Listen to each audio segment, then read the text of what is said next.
ॐ सहना भवतु सहनौ भुनक्तु सह वीर्यं करवावहै तेजस्विनावधीतमस्तु मा विद्विषावहै। ओम शांति शांति शांति। हरि ओम।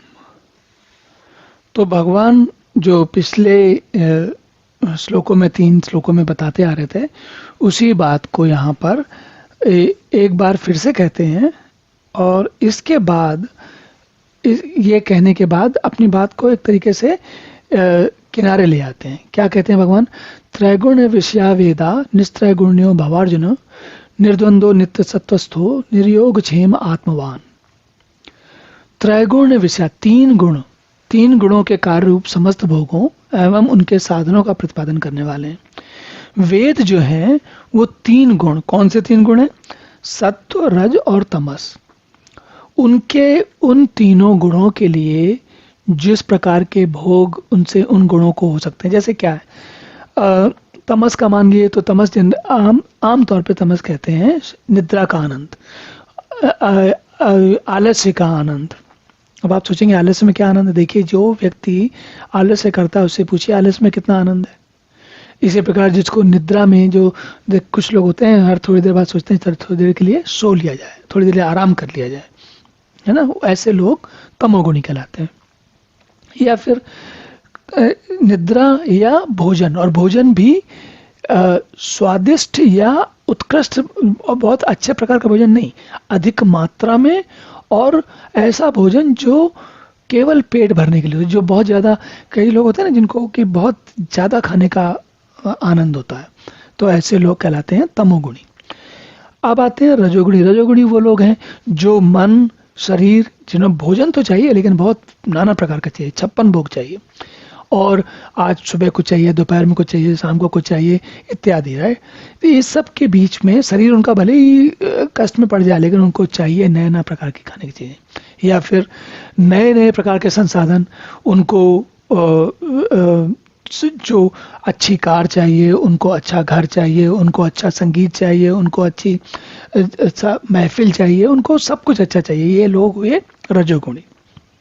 अब आते हैं सत्वगुण। सत्वगुण वाले लोग, सत्वगुण वाले लोग वो हैं जो कि न भोजन में बहुत दिलचस्पी, न बहुत आराम में दिलचस्पी, न बहुत उनको धन में और सुख सुविधाओं में, लेकिन उनको भजन गाने में, भगवान का ध्यान करने में, या भगवान का ध्यान करने से अधिक सरल जीवन जीने में जिनका मन लगता है, जिनको आप ये समझिए सत्व गुण वाले लोग वो हैं जो रज और तमो गुण में नहीं है, वो सत्व गुण वाले हैं।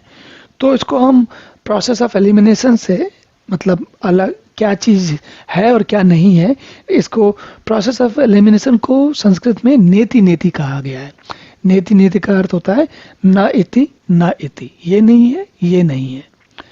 तो हम इस बात से समझते हैं कि सत्व गुण वाले लोग वो हैं जो न तो तम गुण वाले हैं, न तम गुण वाले हैं, न रजोगुण वाले हैं।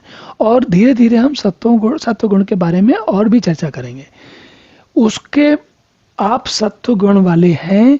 और एक बात और भी ध्यान देने की है, हम में से कोई भी जीवन पर्यंत और हर क्षण हर समय सत्व गुण में रहे ये नहीं होता। हम में से कोई हर समय तमोगुण में रहे ये भी नहीं होता, और हम में से हर समय कोई रजोगुण में रहे ये भी नहीं होता। ये सारे गुण आते जाते रहते हैं, एक ही दिन में बदलते हैं, महीने में बदलते हैं, जीवन में बदलते हैं। इसके अतिरिक्त हमने क्या कहा? हमने बात ये कही यहाँ पर कि वेद जो है इन तीनों गुणों के साधनों का साधन है। मतलब इन तीनों गुणों से जो भोग किए सकते हैं उनको कैसे प्राप्त किया जाए वो वेद में बताया जाता है। ये भगवान यहाँ कह रहे हैं कि देखिए, कहते हैं एवं समस्त भोगों एवं उनके साधनों का प्रतिपादन करने वाले हैं। तो भगवान क्या कह रहे हैं? इसलिए तुम उन भोगों और उनके साधनों में आसक्तिहीन हमने पहले ही समझा, उनमें उनको उपयोग करें लेकिन उनमें फंसे नहीं। अगर हम किसी चीज़ में फंस जाते हैं तो समझ लिया आसक्ति है।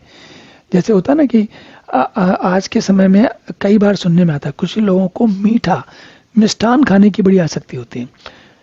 थोड़ी थोड़ी देर के बाद उनको लगता है कि अब कुछ मीठा मिलना चाहिए खाने के लिए, और संभवतः समझने में या किसी किसी को नमकीन या खट्टा मीठे खाने में बड़ी आसक्ति होती है, तो वो थोड़ा कुछ इधर उधर की चीज़ खाने के बाद बोलता है अब तो कुछ खट्टा मीठा होना चाहिए। इसी प्रकार मीठे व्यक्ति की जिसमें आसक्ति, मीठा खाने में जिस व्यक्ति की आसक्ति होती है, वो कहता है कुछ एक दो चीज़ें खाई, उसके बाद लगता है अब कुछ मीठी चीज़ मिलनी चाहिए। तो आजकल अंग्रेजी भाषा में से स्वीट टूथ भी कहते हैं, जिसको कि मीठा अच्छा लगता है। तो इसका क्या है, ऐसी चीज़ों में जब आसक्ति आपकी किसी मीठे में आसक्ति है, तो आप मीठे की आसक्ति क्या है, ये भोजन वाली आसक्ति है। भोजन की आसक्ति हमने समझी थी, या तो वो रजोगुण का भाग था या तमोगुण का भाग था।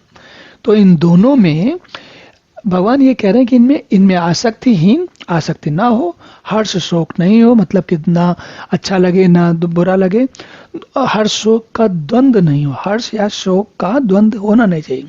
शोक नहीं होना चाहिए किसी के प्रकार का, कोई शोक होगा तो समस्या है, कोई हर्ष होगा, हर्ष तो फिर भी हो जाए लेकिन कम से कम दुख नहीं होना चाहिए। तो इस प्रकार का द्वंद्व नहीं होना चाहिए कि ये हर्ष मिले या शोक मिले, और नित्य वस्तु परमात्मा में स्थिति। इसके अलावा एक जो बात भगवान ने कही है, योग क्षेम को न चाहने वाला और स्वाधीन अंतःकरण वाला। इस श्लोक में बहुत कुछ कहा गया है। देखिए, भगवान कह रहे हैं हर्ष शोक से द्वंद्व से रहित, नित्य वस्तु परमात्मा में स्थित, और योग क्षेम। योग का मतलब होता है कि कोई चीज मिलना, और क्षेम का मतलब है उस चीज को संभाले रखना। जैसे आपको पैसा मिल गया और अगर आपका खर्च हो गया तो बचा नहीं, लेकिन अगर आपको पैसा मिल गया और आपने पैसे को बचाए रखा तो वो हुआ योग क्षेम। तो भगवान कह रहे हैं कि योग क्षेम को न चाहने वाला और स्वाधीन अंतःकरण। स्वाधीन अंतःकरण का अर्थ यहाँ पर है ऐसा व्यक्ति जो इनमें से किसी के अधीन, जो पीछे जितनी बातें बताई गई हैं इनमें से किसी के अधीन नहीं है, इनमें से किसी का गुलाम नहीं है, इनका स्लेव नहीं है। वो मजबूरी में या बगैर मन के इनके पीछे नहीं भागता है। स्वाधीन अंतःकरण का अर्थ होता है ऐसा व्यक्ति जो अपनी बुद्धि से, अपने सही संतुलित मन से कोई निर्णय ले सकता है और कार्य कर सकता है। तो अब अगला श्लोक देखते हैं। ओम पूर्णमदः पूर्णमिदं पूर्णात् पूर्णमुदच्यते पूर्णस्य पूर्णमादाय पूर्णमेवावशिष्यते। ओम शांतिः शांतिः शांतिः।